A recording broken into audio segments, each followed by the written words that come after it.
so had to stop bush hogging. I ran over something and broke a sway bar on the tractor, so instead of trying to bush hog with just one bar on the side of this hill, I decided just to stop, and I'm gonna have to replace it, repair it. But something I'm struggling with here is, this is the first year we've lived up here on the hill. I mean, this has been in the family farm for a long time, but we've got 22 acres up here. We're joined by aunt and uncle here with 15 or 16 acres, and on the other side is another aunt and uncle with, I think they've got 16, 18 acres, something like that.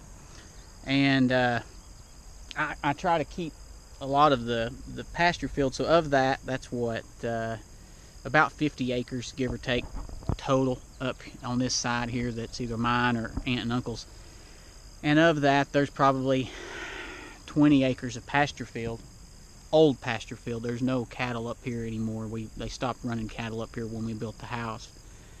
And what I struggle with is how to maintain it for wildlife. I mean, I had TWRA come out and meet with me, and they recommended me coming through trying to eradicate various invasive species with controlled sprays. And you can't I've asked about doing controlled burns here, and you can't in Knox County, so that's out of the question. Or they said, not that you can't, but it's just really difficult to get a permit to do so. So what I struggle with is, as you can see, I mean, this is a little food plot I put in that the deer and turkeys are hitting hard, but I've got a ton of ground up here to maintain. And so far, I mean, I let it go for the past 18 months basically without doing anything to it, except right here around the house I keep bush hogged. And that's been really good for the turkeys. The turkeys just come out here in the bush hogged area and they just eat up the bugs like crazy, and the blackberries. So there's blackberries, as you see. This is all blackberries. I mean, there's just blackberries everywhere.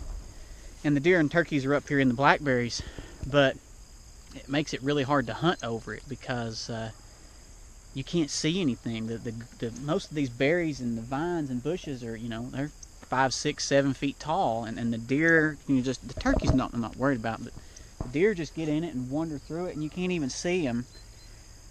So what I struggle with is, what do I bush hog? What do I leave? Do I put it on a rotation? Because the deer love the blackberries. They like the cover. The cover's perfect for them raising fawns. The turkeys don't so much get in the thick stuff. I think they're worried about predators being down in there. And I did have a coyote run through the backyard last night chasing a fawn, of all things. I should have shot it.